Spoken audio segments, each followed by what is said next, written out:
Hey guys, what's up? Super Vidya here, back with more Summoners War. How's it going? I hope you guys enjoyed the last video. I kind of threw that one together on just a bit of the fly because I didn't know what I wanted to talk about, and I just kind of went into it. This time I have a little bit more of an idea, and this one probably won't be as long. Excuse me.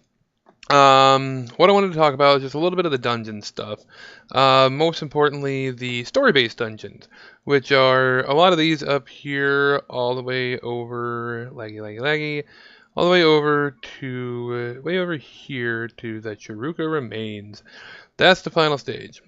And you're probably wondering, if you're new to this, why do some of these have 3 stars and why do some of these only have 1? Well, there's different modes that you can beat this in. You know, it's a little way to challenge yourself, a little way to get some better runes from them. So let's look here at the Garen, let's just say Garen Forest for now, okay? Let's start with there. So I've already beaten this on normal, hard, and hell mode. So let's look at the drop infos first. These are the things that are likely to drop from this this run through this little story dungeon stuff. So you have a chance to get energy runes. The lower your setting, like a normal, the lower star rating the energy runes will be. You'll only get like 1 and 2 stars. Maybe if you're lucky, I think you might be able to pull a 3-star. But that might be pushing your luck. So, let's see. You also have a chance to get the water Inugami, which isn't bad. It's used for fusion later. Monster Flower, Man Boar, Mushroom, and Forest Keeper. Those guys are food. They're junk monsters. But yeah, these kind of things vary throughout the different things. Now, if you go into hard mode, you have a better chance of getting better starred runes, and hell mode obviously have a better chance there too, although you still will occasionally get the shitty star ones, like occasionally a 2-star, but occasionally also have a chance for a 4, maybe even a 5-star, if you're lucky. So, it's not the best way to farm the runes. Where you want to do the real rune farming is here at the Karos dungeons. And you can get a bunch of different runes from a bunch of different ones. You've got the Giant's Keep, the Dragon's Lair, Necropolis, Secret Dungeons, which I'll talk about some other time, the Hall of Magic, and Hall of Water. These you don't get runes from, nor will you get them from the Secret Dungeon. Necropolis, Giant's Keep, and the Dragon's Lair are the ones you actually get runes from. So let's see Giant's Keep drop info here. With the Giant's Keep, the drop chances are you'll either get Despair, Energy, Fatal, Blade, or Swift. So you have a chance to get one of these 5 different runes, along with the occasional uncommon scroll, or more rarely the mystical scroll, or occasionally maybe even some summoning stone pieces or things like that. It really varies. And they go up in varying difficulty as well. B10 being the highest, which I have not even come close to unlocking yet, because like I said before, I suck at this game. So, there's different achievements and mission things or whatever you can get for this. Beating one of the Giants dungeons is one of the daily quests that you can knock out, as well as the Hall of Magic and whatever elemental dungeon it is on that day. Today being the Hall of Water. With the Hall of Water, you have a chance of getting uncommon scrolls. I think occasionally mystical scrolls, if I remember right, but you're more often going to get different water essences for low, mid, and high, and those essences are for awakening your creature, and awakening your creatures makes them even more powerful than they already were. So even if you had a level 22-star monster, if you awaken it, it's more powerful than its original unawakened level 22-star self. So it gets ability increases, and it'll usually tell you what kind of increase you will actually get. So say, let's look at him. Let's look at Kaz here, if I remember right. So let's see, him awakening, it'll increase his accuracy by 25%. So his accuracy is only at 5%, so we'll be up to, a little bit more, which is good. So we've got that. And the awakening slot here in the mod section, you can see what it'll take to awaken him right now. It'd take 4 more uh, high, because he's a natural 4-star, and 3 more mid magic. This is water, magic. Let's see here. Fire. Most of my fire guys are awakening, except for her and them. Okay, so, like her, she takes 2 more high fire. And again, 3 more mid.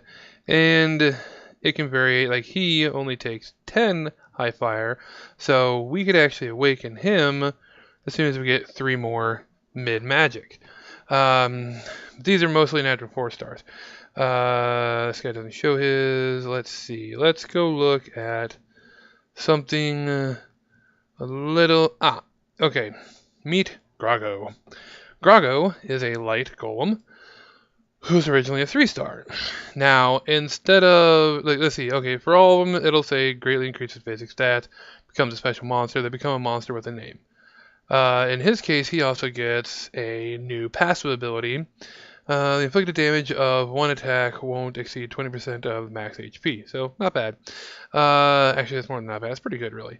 But Grago is normally a 3-star monster when you first get him, and so instead it takes mid, so I need several more of that, and low essence to actually awaken him.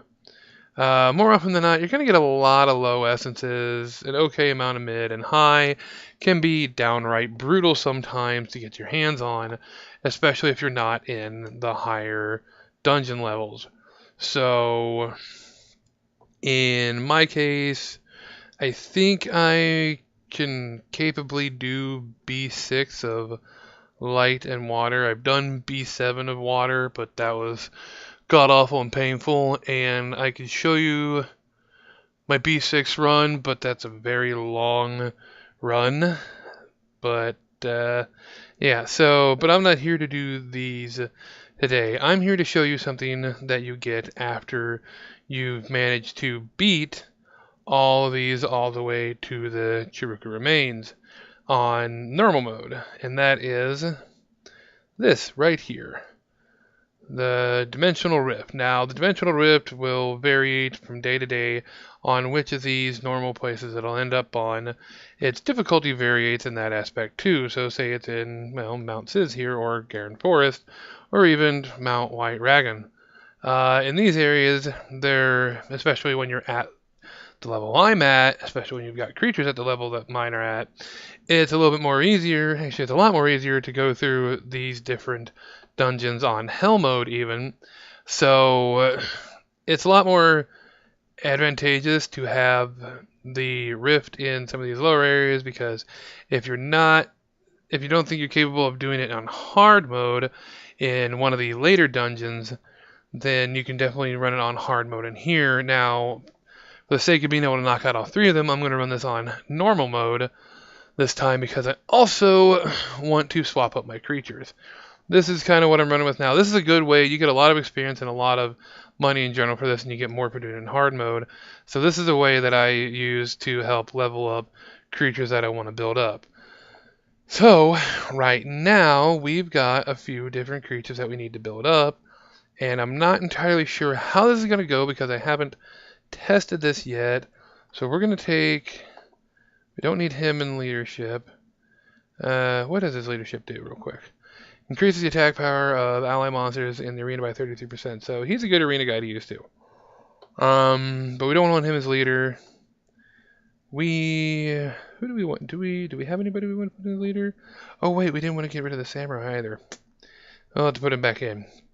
But yeah, we have some characters we're trying to build up and, you know, get up there more. So like our samurai here is 1, and our little Harg there is 1. What is her leadership skill? Increase the attack power of ally monsters in your arena. So we don't want her. We need to build her up too, but we're not as worried. Right now we're trying to get these guys up. So since we're running mostly wind creatures, this is the point where I think we can put Delphi in here to keep her going here, keep these guys going. I feel like Gamir and Delphi should be able to make it through most of this. And these guys are questionable because this is also mostly pretty fire heavy. So we're going to see how this does, and let's just get this shit started. Because I have no idea how well it's going to go while trying to build these guys up. Sometimes I can put it with these lower ones and put it on normal, and Gamir and Delphoy can practically run it themselves, which is nice. There we go, it's catching up a little bit. So we've got our Wind Samurai here. I'm not sure what his name is. But yeah, we got our Wind Samurai here. Let's see. His abilities: wield, quickly draws a sword to attack the enemy, decreasing the target's defense for 2 turns with a 50% chance. This skill has a 10% chance to activate the Sword of the Supreme Skywolf, which is a special 4th ability that the samurais actually get, which is pretty nice because it ends up being an AoE. So let's see. We've got shoots a sharp energy from the sword. Your attack speed is increased for 2 turns. If this attack lands as a critical hit, this skill has a 20% chance to activate the Sword of the Supreme Skywolf. So that 4th ability, again, each of his abilities has a chance to activate it. And attacks the enemy with a lightning speed, putting the target's skill on cooldown, which is nice. The damage increases according to your attack speed. This skill has a 50% chance to activate the Sword of the Supreme Skywolf. So has a better chance of activating it, which is nice. But we don't want to use that 3rd ability just yet, because we have a way to increase his attack power a little bit. So for now, we're going to stick him on this Water Mimic. So that's a decent amount of damage for level 24 overall, and he doesn't have the greatest runes. So now we're on to Raccoony, the Fire Harg. Let's see. Breeze attacks the target and increases the attack bar of the ally with the lowest attack bar by 15%. So, not bad. But he's not an attack monster. He's the kind you want to build HP, I think. Yeah, HP. Let's see. Rabbit's agility fills up an ally's attack bar to the max and increases the target's attack speed for 2 turns. That's what we're going to use in just a second here. And then we've got the 3rd ability, Little Hummingbird. Bird. It's passive. Removes up to 2 harmful effects of the ally with the lowest HP and heals 10% of the ally's HP in each turn. So we have Raccoony here set up for violence so that he has a chance for more turns, which means that he heals a little bit every turn, his allies or himself. For now, we're going to put the attack speed boost on him so that we can in turn do this, and let's see what kind of damage we can do here. So not bad against a fire creature. He did that. He managed to activate his Sword of the Skywolf ability, and now we've got Fuko. Fuko, soul as a lich, awakened win. Let's see, soul summoning summons the souls of the dead to attack the enemy 2 to 3 times. Each attack has a 40% chance to decrease the enemy's attack speed for 2 turns. So that's pretty nice. Deadly Touch randomly attacks the enemy several times and weakens the defense for 2 turns with a 35% chance with each attack, and exchanges the decreased attack speed effect with the stun effect for 1 turn. So pretty nice. And his passive is creates a shield every turn to absorb incoming damage proportionate to your level. So he's kind of low on that right now, but still. Decreases the attacker's attack speed for 1 turn if you're attacked when you have the shield. So as long as the shield's up, if you get attacked, it decreases someone's attack speed. So he all around can slow things down. We're going to use this because it's an AoE. Ooh, and they went for Gamir. Ooh, look at them little bastards. They hit him too, so he's a little bit slowed down. I never did talk about Dofoy's 2nd ability here. It inflicts damage on an enemy with a strong shock and puts the target's skill on cooldown. That's very handy to have, especially against bosses sometimes. And Lightning Drop attacks an enemy with a small lightning, decreasing its attack speed for 2 turns if the attack lands as a critical hit. So if she crits, then they get slower, which is pretty nice overall. So we're just going to boop. And then we've got Gamir here, who we're just going to do a double attack and rip right through them. Okay. So now we have the Sword of the Supreme Skywolf. Attacks all enemies with a secret skill that deals substantial damage, that ignores all beneficial effects, that reduces the inflicted damage. So he generates a shield which is proportionate to your level and lasts for 1 turn if Sword of the Supreme Skywolf is activated. So, as long as it's activated, that's up for a turn. Now let's go ahead and use it and see what we can do here. So we cleared out that guy. Surprisingly, we didn't clear out the water guy. But alright, now we're going to set this thing to auto, now that we can see what they can do. And we'll see how they do by fending for themselves, because sometimes the AI, not the brightest. It has moments. See, that's a good point. Raccoony there, he just gave the little speed boost to our samurai again on his own this time, so that's definitely nice to see that he did that. Here's a little good point as we came across water creatures, so kind of hit that one pretty good. Now it's going to get a little bit rough because we're facing some fire golems, so they're going to be a little bit more difficult on an almost all wind team here.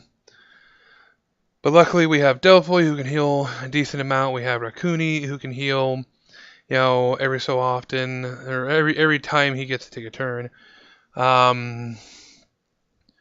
And I think we fed him another Raccoony, which gave him a cooldown for his second skill, which is nice. And he keeps giving it to our samurai, which is really good. That's the way you do it. His attack power works off of speed to some degree. And we already had him set with fairly decent speed for his level and for what we had with runes. So that's actually overall working out pretty well. But now here's kind of like the big test, is against all fire creatures. Because we're doing this without our main debuffers in like Orion or Arya. But these guys are actually kicking it pretty hard, really. Like, they actually... I didn't expect him to even do this well. I mean, I knew Fuko, our Lich over there, had a good chance to survive because of his shield ability always popping. He's set on Violent as well. Actually, as bad as it is, 3 out of the 5 are set on Violent. We've got Delphi set on Violent, Raccoony set on Violent, and Fuko set on Violent. So, not bad, actually. Not bad at all. They did a really good job. So, instead of replaying, let's go ahead and say no. We don't want this. This can go away. Let's try on hard. Let's see. And Fuko leveled up a couple levels. I don't remember if Raccoony went up a level. I think he might have. And our samurai here went up a level. So let's go ahead and see what they can do now. With any luck, they'll be able to hold their own again in hard mode. As you can see, normal and hard mode do differ in the energy cost. And again, I'm sorry for the lag. This is just how it goes when you're trying to stream your mobile to your computer, more or less. It's not always the fastest, especially when you're trying to record at the same time, apparently. So it's not the best quality footage I've ever had, but it may not be the worst, depending either. So, yeah, so far they're doing pretty good. I do like the samurai's little shield ability when he gets to sort of the Supreme Skywolf. That's nice. Being able to have that immunity on them is pretty good. Having Gamira at their side is good. Raccoony is an all-around decent, like, mini healer, considering he can do it pretty much every turn. And that's why we set him to Violent, because every time his Violent rune ability pops, he gets the chance to heal again. So the more times that happens, the more time he heals. So he had the chance of healing something by 30% overall. Now in this case, we came up against water creatures, and Raccoony being fire, he was kind of boned. Even though these guys are crap creatures overall, and they're meant to be just food, when they're level 40, they still hurt something that's, only level 23. So, bound to happen. That's why I like having, usually sticking Gamir and Delphi in these groups, because they're more powerful. Delphi has quite a bit of HP, and Gamir is just a nuker from hell sometimes, especially when you put him up against, water creatures like this. Fuko, again, is kind of all-around solid. I know there's a lot of people that don't like him. Personally, I hate facing Fuko unless I have a solid damage dealer like my Fire Amazon in my group, because otherwise it's pretty brutal. But if you look at them, they're not doing enough damage to really knock his shield off all that often, if any. Now here's where it's going to be a real test for them. See, they popped his shield. And the samurai's about gone. They all have damage over time abilities on them, so that's... And then there's a provoke debuff on my Delphi, so that means that she wasn't going to heal because she was being provoked by one of them. That stun is brutal. They're still kind of holding in there. I just wish Delphi would go ahead and heal up the party. I know she can. Oh, my arena defense got defeated. That's no surprise. We kind of want that to happen. And now she's gone.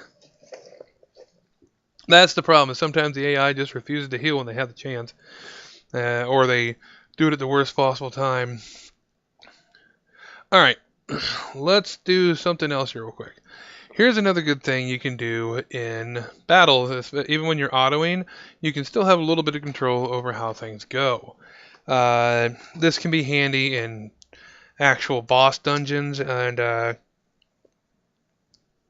and things like that. You can actually pinpoint while in auto. So let's slow it down a little bit here, and we can show you. You can pinpoint just by poking, clicking, whatever you're doing it, on whatever one you want them to focus on. So like right now we've got them focusing on the big guy. So they're going to be working him over more often. Or well, I say more often, but they're going to be working over him in general and not touching the other guy short of, like Fuko's AoE. So they will try to kill him first before moving on to something else. Now right now we're in a bit of a damning situation because Gamir, he kept getting knocked into dizzy and all that. Now Fuko, we'll see if he can hold out, but I doubt he's got this. More than likely he will lose, but I'm okay with using a little bit of crystals to get us there. See, we can revive for 10, so we're going to go ahead and do that, which will put us back in, put everybody back in, which would be nice.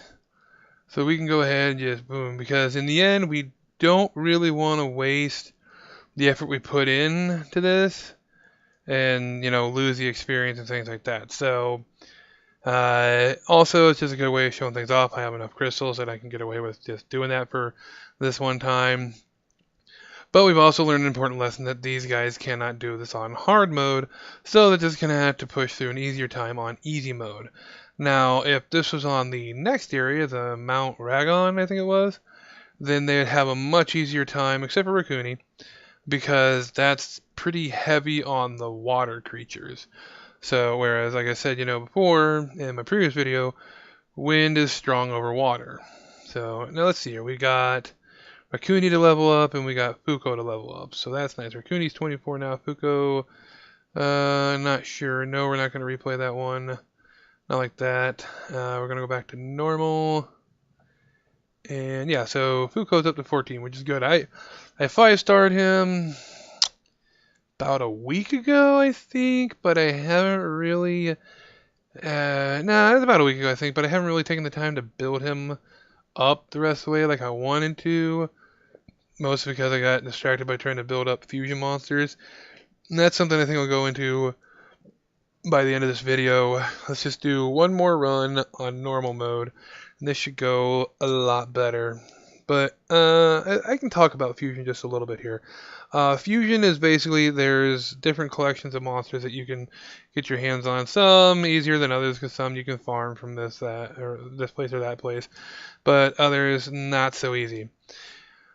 When you get the different collections of the fusion monster, you can use them in the fusion hexagram to get another monster. Usually, let's see, it takes 4 of specific types of monsters at certain levels and awaken to get another type of monster, like the fire succubus that I showed in my previous video. She's a fusion monster. That's how I acquired her that way. Can't remember what she costs off the top of my head, but then she can be used later on as a fusion monster to get at this point, there's 4 different 5-stars that you can get through fusion, and so you have to build specific monsters up to pretty much get to those 5 stars. And it takes some time, so it's actually pretty good to get an early start. Get the fusion hexagram as soon as you can so you can keep track of it, or go check on the Summoners War wiki to keep track of, what's needed for fusion. Because there's, not gonna lie, there's creatures that I got rid of early on. It's like, oh, I don't need this stupid thing. I don't want it, because I didn't know it was for fusion. And then I got a fusion hexagram, and it's like, oh, I could have used that. Well, shit. So, and special secret dungeons. They're occasionally, I think, usually like once a month, they'll hold a little event of, there'll be like a secret dungeon of a specific creature. Sometimes those things can be handy because sometimes they will throw up something that has a potential to be needed for a fusion monster. They did that recently when they released right before they released the Fire Panda Warrior, when they had a Wind Charger Shark uh, secret dungeon that a lot of people avoided because nobody really wanted the Wind Charger Shark, and it turned out to be a fusion monster. I was one of those people that didn't care and didn't bother with it and didn't get it, and so now I'm a Wind Charger Shark short of one of my fusions, so yay. But them's the breaks. Charger Sharks aren't too bad to get, but yeah, anyway. So that's that. Let's take a look at dailies real quick. Daily missions, pretty simplistic, self-explanatory stuff, it's not that bad. There is one, let's see, I click this. For using up 20 energy. We used up all of our energy pretty much. This one, come back when you're ready. Power up 3 monsters. Okay, with that one, that's, use this to power them up. And this is pretty much what you use to feed monsters, other monsters. Did not want to click on him. So say we wanted to, no, stop it. I held it down too long. Stop it. Okay, time to do this differently. Let's see. So say we wanted to put some levels in Raccoony. So what we'd want to do is we'd want to pick another creature, say this guy, just for example, to feed to him. As you can see, that would give us some experience. If we chose him, get us up to level 25. On step. This is where you feed monsters. Now for that one daily challenge, you can't just put 3 guys in and then hit the power up button and have that count. You need to do it 3 separate times. So just remember that. And then again, you just also saw how you fuse things. This is how you summon things. And for the most part, the game is pretty self-explanatory about this stuff. It'll tell you in the tutorials and things, which is pretty nice. But yeah. Let's see. Time for the fusion hexagram. Fusion. So this is the fusion hexagram. As you've probably seen, we have this creature. We have 2 of these already without even doing fusion. We were working on building the fusion, and it's like, oh, okay, I got her from a scroll. Cool. So we kept working on it because we realized to get any of these, we need, we need one for her, and we need one for him. Then we summon a second one, and it's like, all right, well, now who gives a shit? So... But like I said, there was mistakes made at one point. I did at one time have the Water Ninja and get rid of him before I knew anything about fusion. So I done fucked up. But them's the breaks. It happens. I totally missed getting the Wind Charger Shark for the Wind Kung Fu Girl. So again, them's the breaks. Shit happens. I do, however, now I have him, and I have him. And he's already awakened and almost 4-starred anyway, because I was toying with him a long while ago. I'm missing the Water Mummy, and I think the Water Serpent. But the other 2 I have, as you can see, they've got Seek here, the Fire Hellhound, easy enough, and all that. And some of these are easy to get their hands on for starters. Some of them will take some time. Some of them you might see way too common.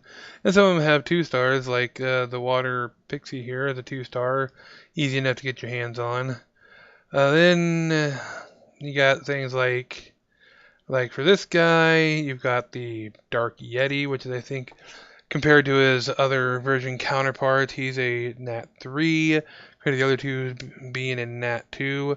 Then you'll have to get him all the way up to 5-star and awakened, just to feed him so you can get this guy. But this guy is super powerful, super awesome, and I don't have one, but one of my friends does. So, while we're at it, we've got a little bit of energy, so let's do one more quick thing. Let's go ahead and run to Chaos here, and let's just do, just for the sake of it, we'll do Giants B6. So, in these kind of dungeons, you have opportunities, as well as the story dungeons too, if you have friends. The opportunity is, you can go ahead and take out one of yours, and down here you'll have a list of your friends. These are their, boy, damn it all if I could actually remember words.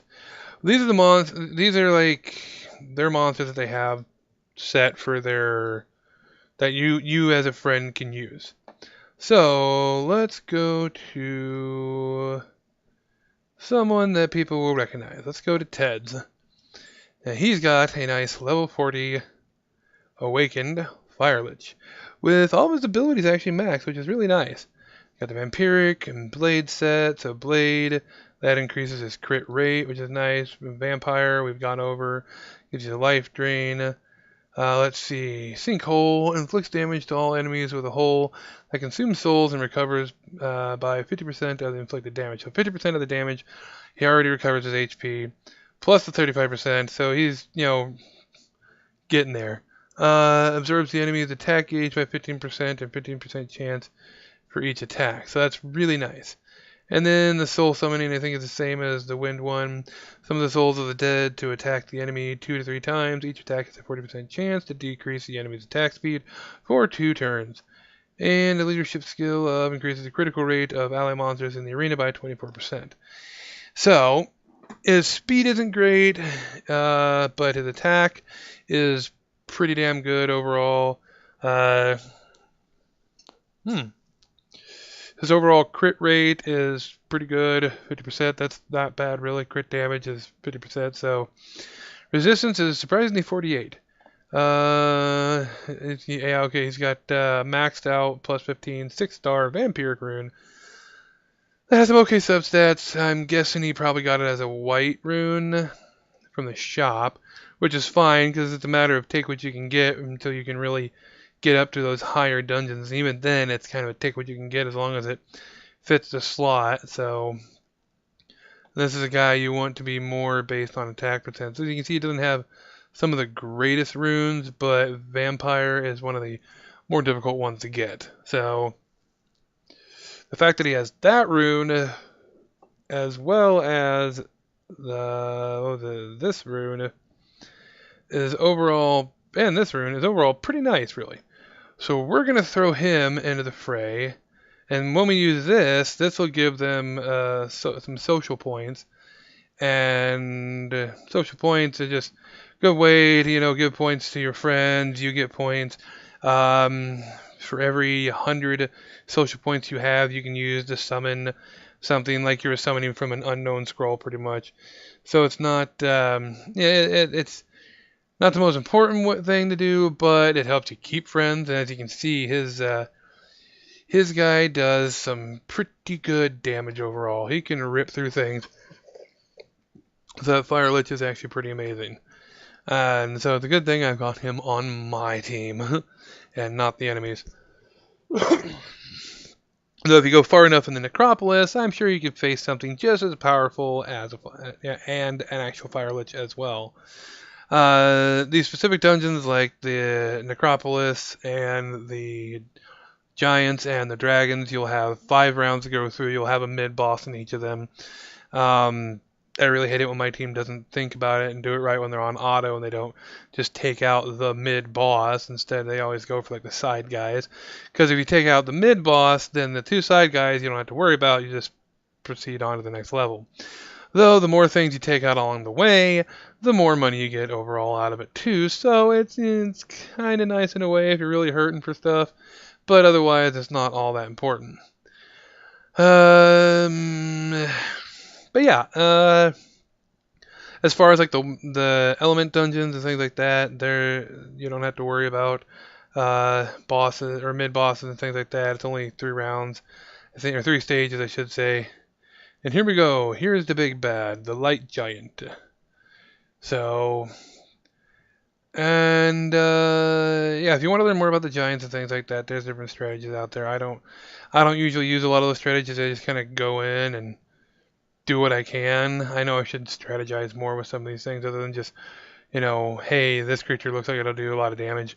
Because these guys, kind of the more you hit them, the more damage the more often they'll do more damage back.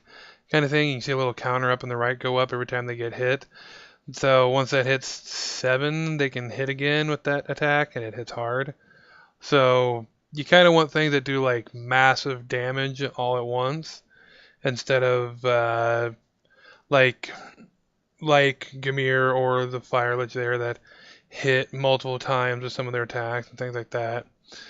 So yeah, and let's see what we get out of this, if it's anything good. And it is not that great. So we're gonna sell this. And that's pretty much all of our energy for the time being, and that means that's pretty much it for the video for the time being.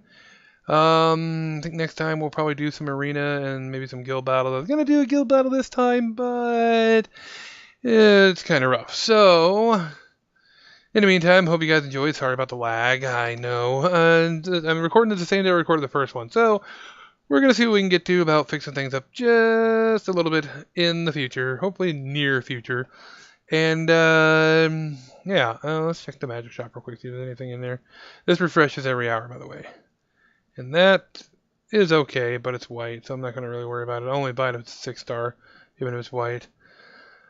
But yeah, thanks again, guys, for coming back and watching more, especially on the Summer News War. I know my channel's not usually the mobile type, but I wanted to try something just a little bit different and see what I could do to gain a little bit more interest from some people and see what people like. So, thanks again for watching, and I will see you guys in the next one. And remember, stay weird, y'all. Bye-bye.